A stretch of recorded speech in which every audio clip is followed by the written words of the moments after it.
오늘 저는 창세기 45장 3절에서 11절, 15절의 말씀을 가지고 선수 치시는 하나님이라는 제목하에 함께 하나님의 말씀을 살펴보고자 합니다. 예전에 천하장사를 지냈던 이만기 선수가 씨름대에 올라가면 상대방에 따라서 이미 모든 계획을 짜고 몇 수를 앞세워서 그렇게 경기에 임한다고 하는 이야기를 들은 것 같습니다. 뿐만 아니라 바둑도 마찬가지입니다.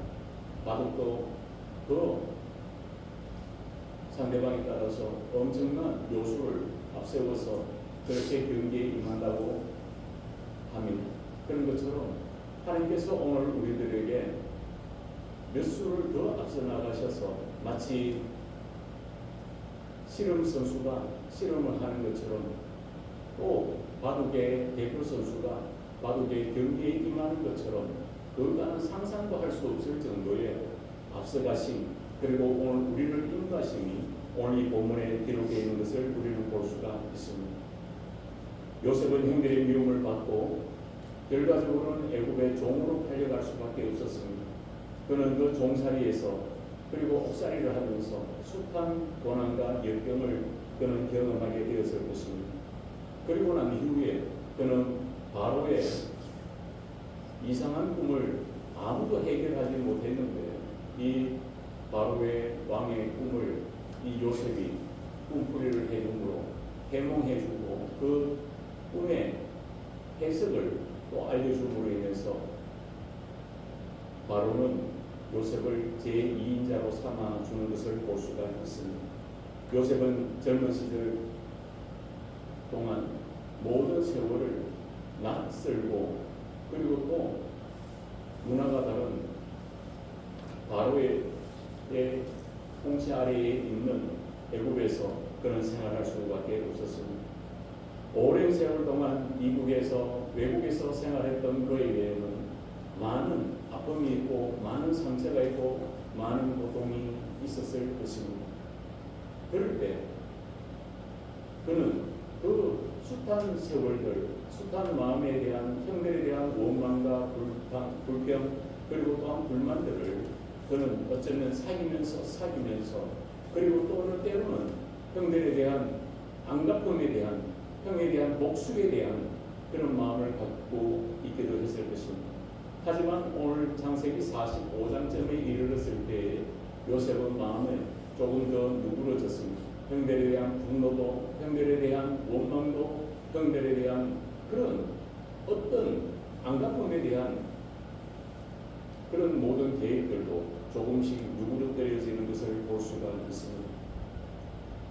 그 전장에서 요셉은 형들이 어떻게 변했는지 한 번 더 알고 싶었습니다. 자신들의 라헬의 두 소생이었던 요셉과 베냐민을 향한 형들의 마음을 한 번 더 확인하고 싶어서 그는 계략을 짭니다. 그리고 형들을 붙잡아 두고 베냐민을 두고 가라고 이야기를 합니다. 그럴 때 유다가 베냐민 대신에 자기가 종노릇을 하겠다고, 자기가 노예를 하겠으니 우리 이 막내 베냐민은 제발 아버지의 품으로 좀 돌려보내 주십시오 라고 이야기를 합니다. 그러면서 그가 창세기 44장에 이렇게 이야기를 합니다. 이제 주의 종으로 그 아이를 대신하여 머물러 있어 내 주의 종이 되게 하시고 그 아이는 그의 형제들과 함께 올려보내소서. 그 아이가 나와 함께 가지 아니하면 내가 어찌 내 아버지에게로 올라갈 수 있으리까. 두려운데 제 애가 내 아버지에게 미침을 보리이다 라고 말합니다. 수십 년 전 요셉을 잃은 아버지에게 가장 사랑하는 마지막 남은 이 베냐민마저 여기서 노예로 그리고 또 이렇게 할 수는 없습니다 라고 하는 그 진실함을 고백했을 때 요셉은 조금의 마음이 점점 풀려갑니다. 그리고 오랜 세월이 지난 후에 인생을 살면서 험난한 인생을 살면서 그들은 형이 얼마나 또 원망하는 마음 대신에 미움 대신에 그리고 또 사랑하는 마음이 연민이 있었겠습니다. 아버지의 편애로 인한 그런 어렸을 때의 그 사사로운 어떤 복수심이 이해가 되었을 것입니다. 나이가 먹으면 우리는 조금씩 사고가 변합니다. 생각이 변합니다. 그리고 상대방을 대하는 그런 모습들도 조금씩 달라지는 것을 우리는 보게 됩니다. 그래서 1절에 보면 요셉이 시종하는 자들 앞에서 그 정을 억제하지 못하여 소리질러 모든 사람을 자기에게서 물러가라 하고 그 형제들에게 자기를 알리니 라고 이야기합니다. 사람이 변한다는 것은 지식으로 힘으로 잘 변하지 않습니다. 그래서 사람은 고쳐 쓰는 게 아니다 라는 옛말도 있고, 머리가 검은 짐승은 거두는 게 아니다 라는 말이 그냥 있는 말은 아닌 것 같습니다. 예수를 믿는다고 하는 것은 바로 하나님의 은혜가 아니고서는 이루어질 수 없는 일이기도 합니다. 요셉의 꿈이 현실로 이루어지는 데는 오랜 시간이 소요되었던 것입니다. 제가 잊지 못하는 한 사람이 있습니다. 그 사람은 제가 예전에 부교육자 생활을 할 때 담임 목사님이 부흥의 기간이 겹쳐서 제게 대구 시내에 있는 한적한 곳에, 그리고 그것도 지하에 있는 기도원에 가서 제 대신에 말씀을 전하라고 하는 명령을 받았습니다. 그래서 제가 지금의 청송에 계시는, 안덕에 계시는 김승혜 권사님과 몇 분과 함께 그곳에 가서 말씀을 전하기 위해서 찾아간 적이 있습니다. 그런데 말씀을 조금 전하고 있다 보니까 그때 말씀이 아직도 생각납니다. 엘리야가 바알의 제단에서 바로 그가 하나님의 응답을 받는 그 설교 내용이었습니다.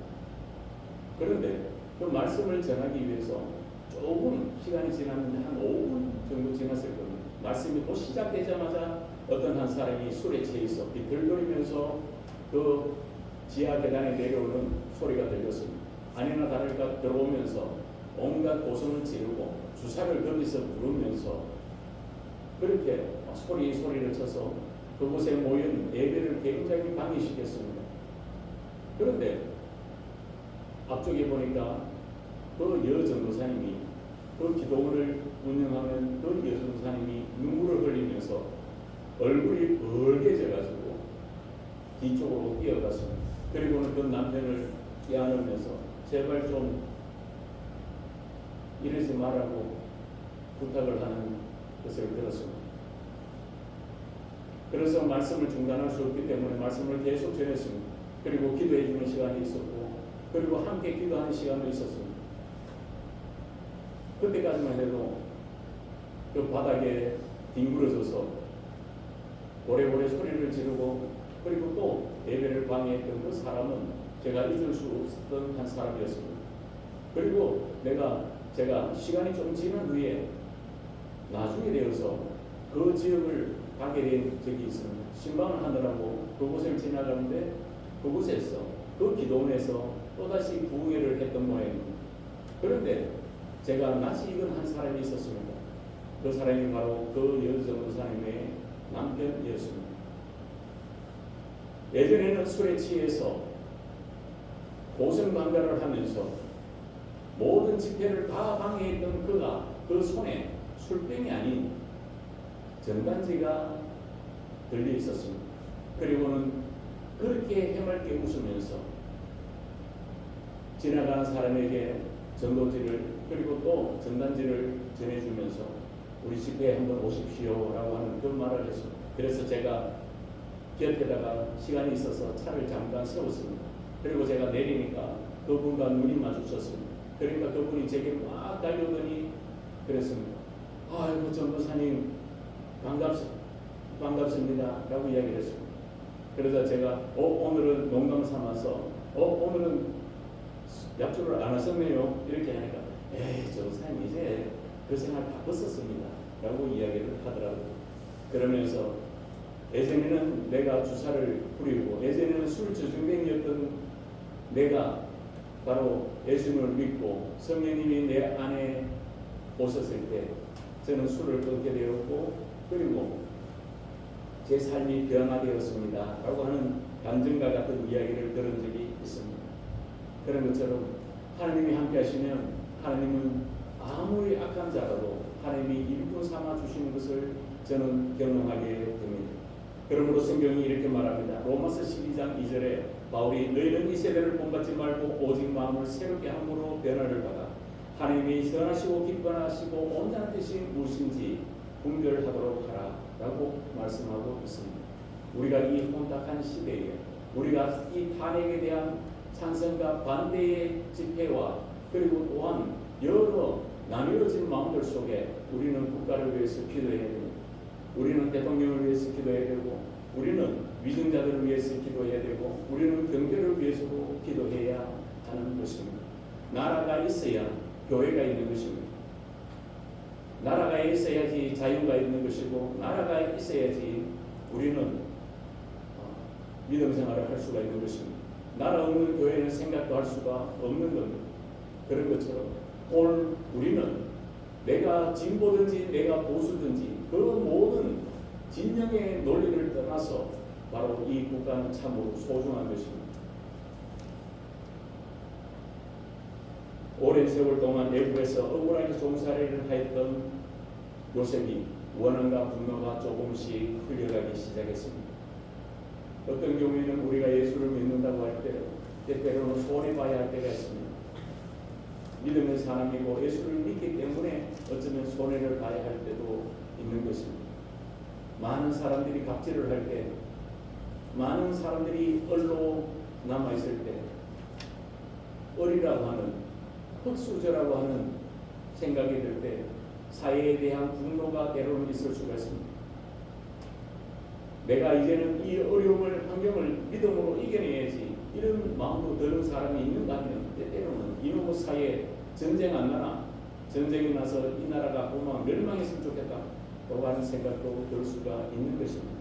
요셉을 팔아넘긴 형제들은 마음속에 늘 두려움이 있었을 것이고 늘 불안했을 것입니다. 그리고 또한 죄책감이 사로잡혀 있었을 것입니다. 아무리 배달은 이복 동생이라 할지라도 우리가 노예로 파는 것은 심했다라고 생각이 왜 들지 않았겠습니까? 세월이 가면서 그 동생은 살았는지 죽었는지도 궁금했을 것입니다. 그리고는 마음에 굉장히 미안함을 앞세우고 살았을 수도 있습니다. 그런데 요셉이 죽은 줄 알았는데 살아있는 모습을 보았을 때 놀랍고 반가운 마음도 있는가 하면 때로는 요셉의 취기가 달라져 있습니다. 요셉이 환경이 달라져 있습니다. 요셉은 자기들의 목숨을 앗아갈 수도 있는 사람이 되었고 힘들게 할 수 있는 그런 권위를 가진 총리가 되었을 때 그들은 마음속에 굉장히 두려웠을 것입니다. 요셉에 대해서 한 일이 있기 때문에 그들은 불안했고 두려웠을 것입니다. 그리고는 이제 죽었겠구나 라고 생각했을 겁니다. 그런데 이 요셉이 바로 웁니다. 내가 요셉입니다. 형님들 내가 형님들이 예전에 팔았던 요셉이라고요 라고 하면서 울 때 많은 사람들이 얼마나 형들이 또 얼마나 가슴이 미어졌겠습니까? 어떤 아버지가 인터뷰를 하는데 그런 이야기를 하더라고요. 사회자에게 아버지는 울 장소가 없습니다 라고 이야기를 합니다.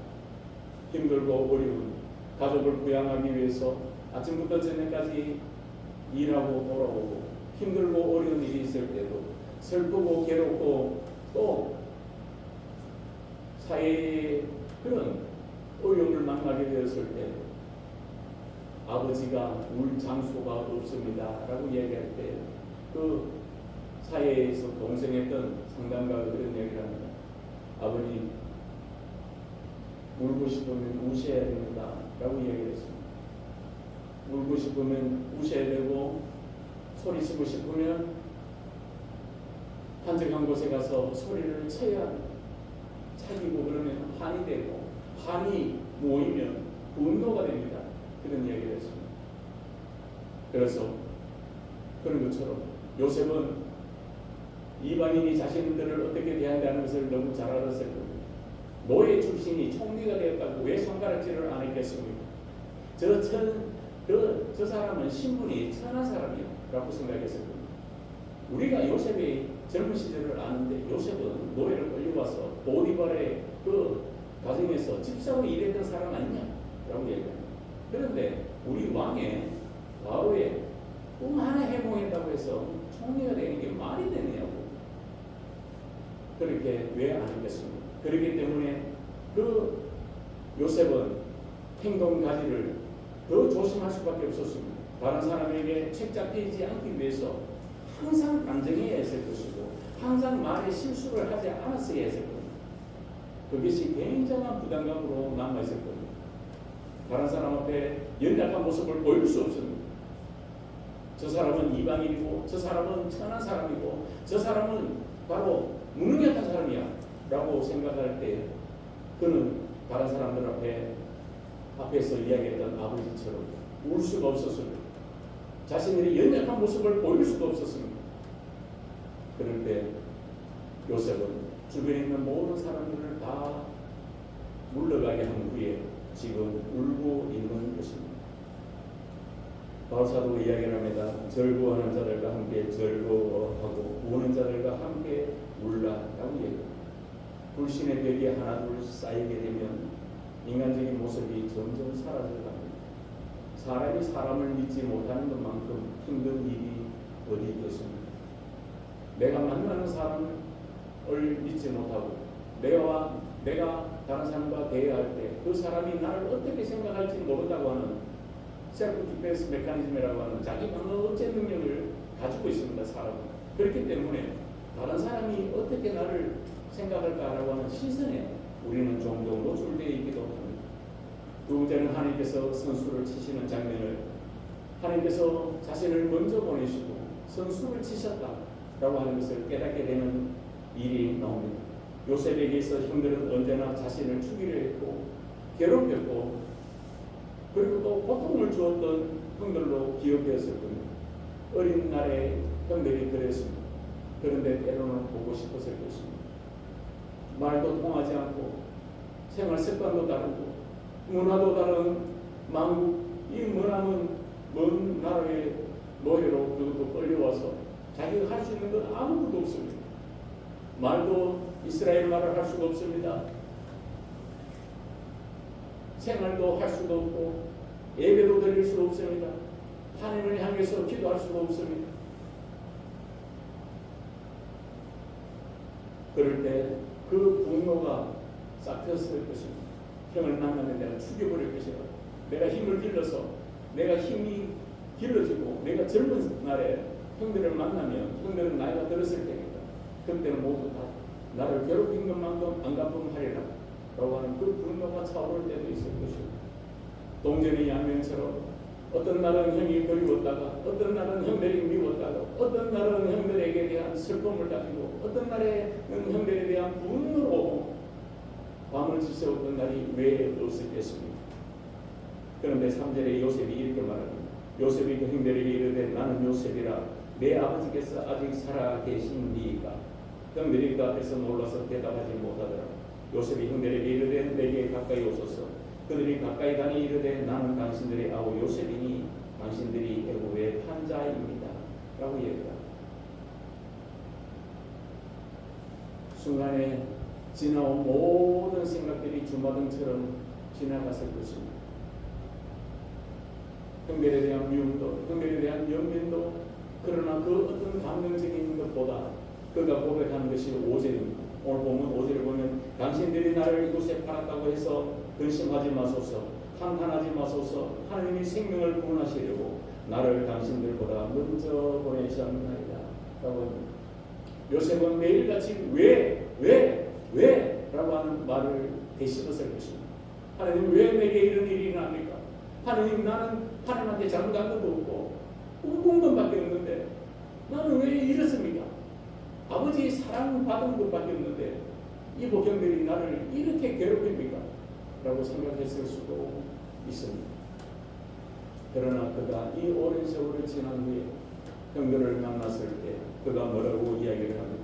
하나님이 생명을 구원하시려고 나를 당신들보다 먼저 보내셨나이다 라고 이야기를 합니다. 하나님이 형들은 자신을 노예로 팔았지만 그러나 하나님은 그 노예를 파는 순간부터 그 이전에도 함께 하셨던 것처럼 그 이후에도 함께 하셨구나라는 것을 생각하게 됩니다. 바로 생명을 구원하시기 위해서 먼저 하나님이 신의 한 수를 두셨다는 것입니다. 그런 것처럼 하나님은 오늘 우리 인생의 일들 가운데서 찾아오셔서 우리에게 먼저 앞서 나가서 몇 수를 두고 계십니다. 그리고 인도하시고 또한 그 일들을 이루가시고 일하신다는 것을 우리는 잊지 말아야 합니다. 나는 슬픔과 탄식과 좌절 가운데 남아있을지도 모릅니다. 하나님 내게 왜 이런 어려움이 생깁니까? 하나님 내가 뭐 잘못한 것이 있습니까? 하나님 내 평생의 이 젊은 날을 다 하나님한테 바쳤는데 하나님 내 삶의 결과가 왜 이렇습니까? 라고 그건 저의 고백입니다. 아침마다 일어나면 교회 이전을 위해서 일터로 나갈 때 그 마음이 듭니다.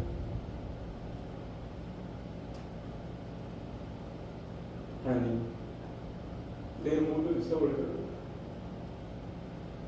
다 바쳤습니다. 집사님이 뼈가 부러지도록 일하면서 교회를 위해서 헌신했습니다. 그런데 하나님 결과가 왜 이렇습니까? 라고 하는 마음이 든든히 있습니다. 그리고는 왜 제가 그런 기도를 하면 하나님 나 좀 불쌍히 해주시면 되니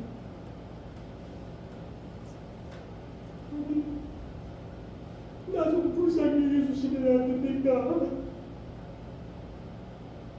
라고 본 적이 많습니다.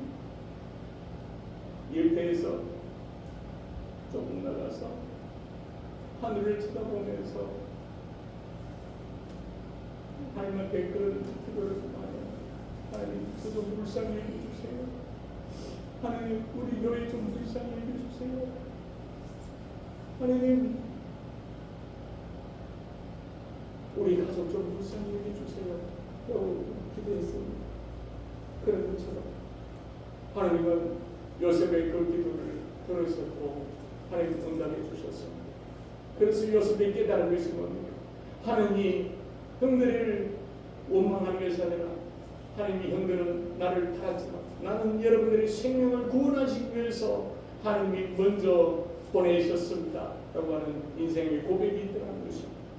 오늘 우리는 하나님의 그 인도하심을 어떻게 받아들이고 있습니다. 우리는 하나님의 그 역사심을 어떻게 또한 받아들이고 있습니다.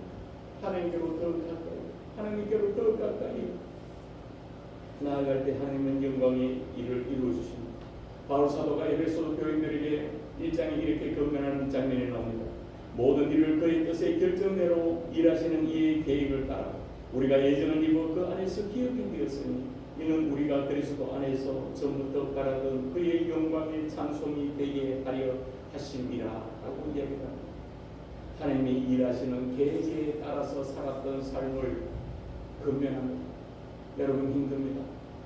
여러분 조금만 더 참읍시다. 하나님의 계획하심이 있습니다. 하나님의 함께하심이 있습니다. 성령의 인도하심이 있습니다. 라고 이 바울이 믿음의 사람들에게 그렇게 건면했던 것입니다.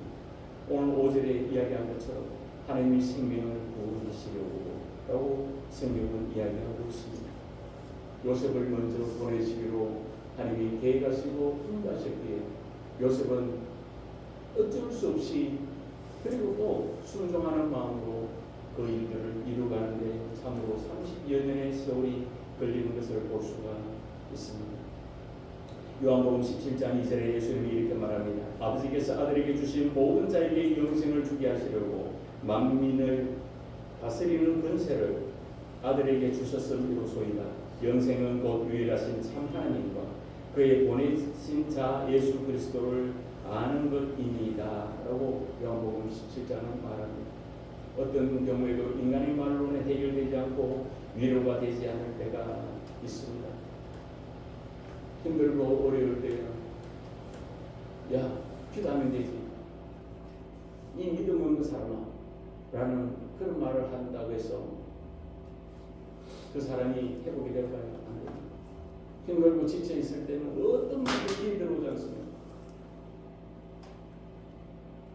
그저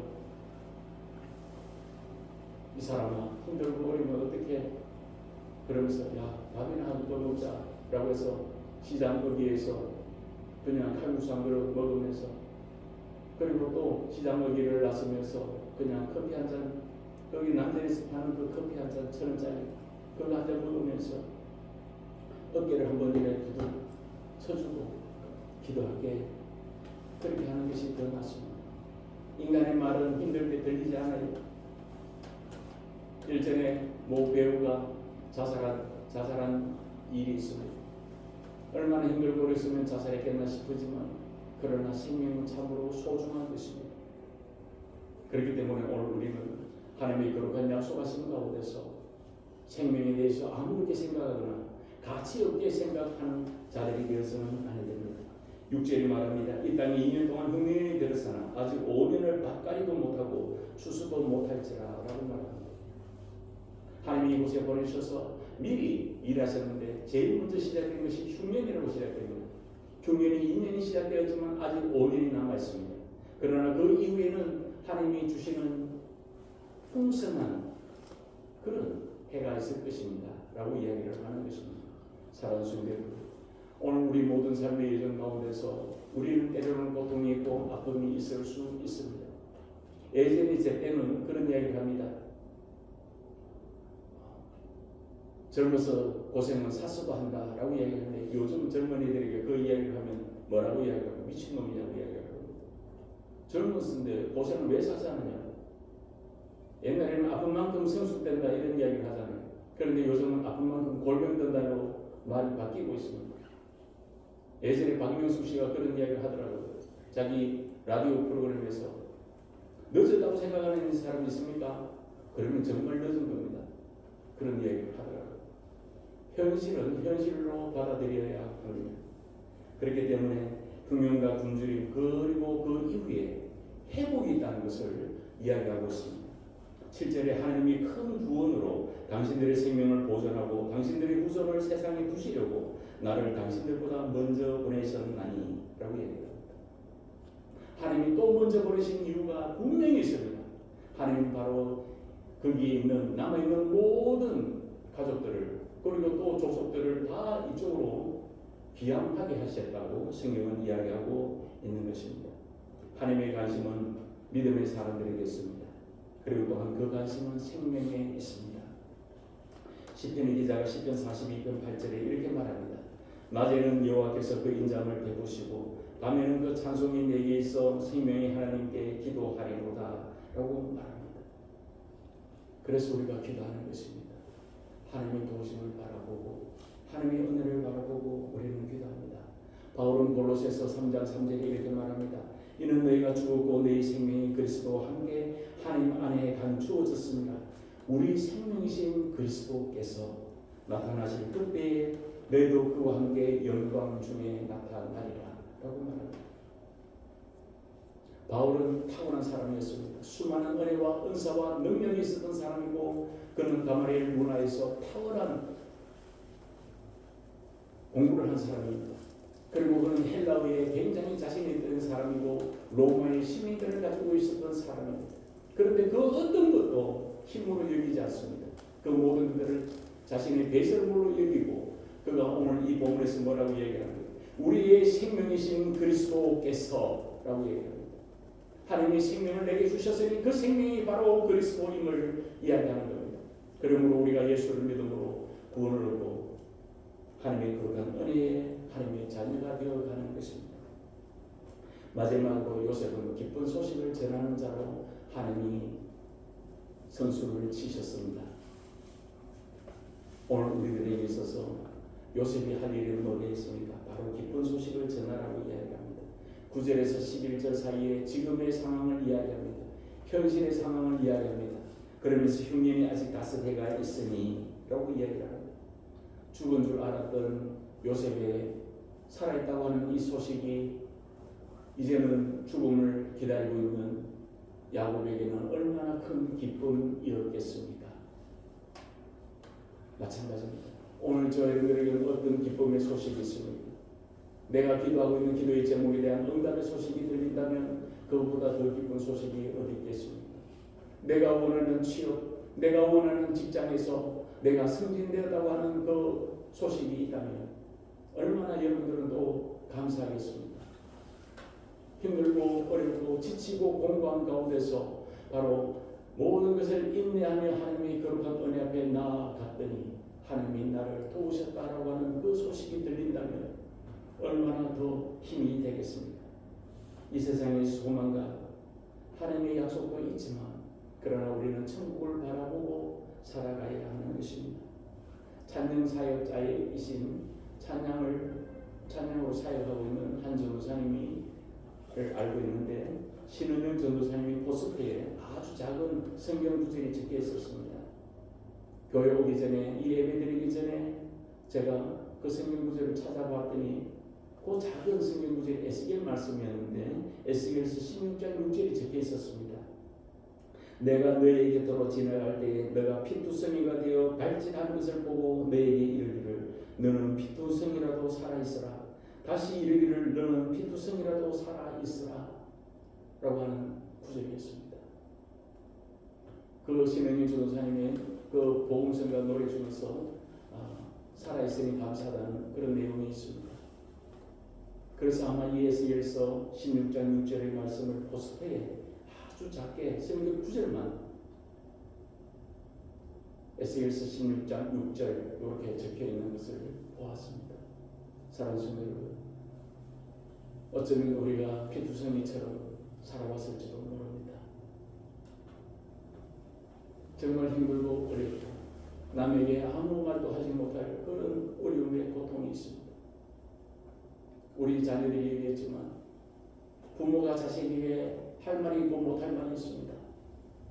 자녀들도 부모에게 못할 말이 있을 겁니다.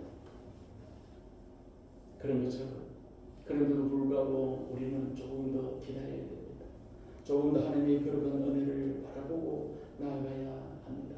하나님이 이 놀라운 계획과 일하심을 들었을 때 비로소 그는 형들에게 화해할 수 있었습니다. 그래서 15절 말씀이 따로 떨어져 있는 겁니다.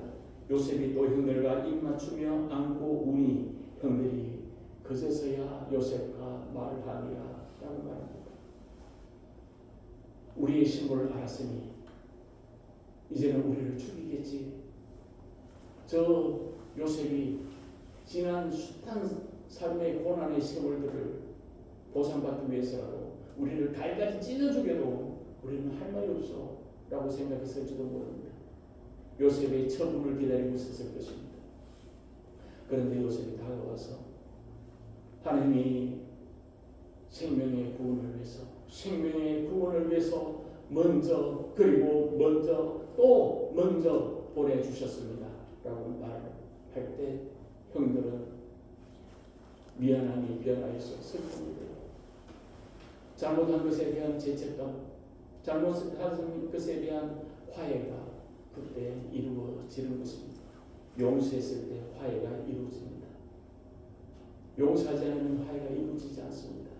그러나 요셉은 그 숱한 세월에 대한 분노보다는 하나님이 자신을 통해서 일하시는 그 계획을 알게 되었을 때 형들을 용서합니다. 그리고 형들과 화해를 합니다. 그런 것처럼 오늘 우리들은 하나님의 약속하심을 기다립시다. 하나님이 저와 형들의 인생의 예정 가운데서 붙들어 주실 것을 믿고 믿음 가운데 나아갈 때 하나님이 일하심을 믿고 모든 것을 채워주실 것입니다. 그래서 하나님은 우리들의 이 고난의 순간에서 더 몇 발자국 더 나아가셔서 지금 신의 한 수를 두실 것입니다. 우리를 인도하시는 곳으로 두실 것입니다. 그래서 바둑에서 잘 모르지만 바로 대마를 잡는 것은 한순간입니다. 한 수를 잘못 두면 대마를 잃어버리지만 한 수를 잘못 두면 바로 대만들을 다 잡아버리는 것 마찬가지입니다. 하나님은 오늘 우리들에게 새로운 한 수를 주실 것입니다. 우리가 그 한 수를 바라보고 나아갑시다. 하나님이 앞서 일하시는 것을 바라보고 나아갑시다. 하나님이 우리에게 은혜를 주시고 우리에게 소망을 주시고 우리에게 하나님의 약속의 응답을 주실 때까지 나아갈 수 있는 저와 여러분들의 삶들이 되시기를 주님의 이름으로 권면합니다. 우리 이 시간에 함께 같이 오늘 말씀을 생각하시고 우리 함께 같이 기도합시다. 하나님, 저를 향한 하나님의 몇 수를 도와주십시오 라고 이야기합시다. 하나님, 우리를 인도하여 주시옵소서 라고 기도합시다. 하나님, 우리를 불쌍히 여기달라고 우리 함께 다 같이 공성으로 기도합시다.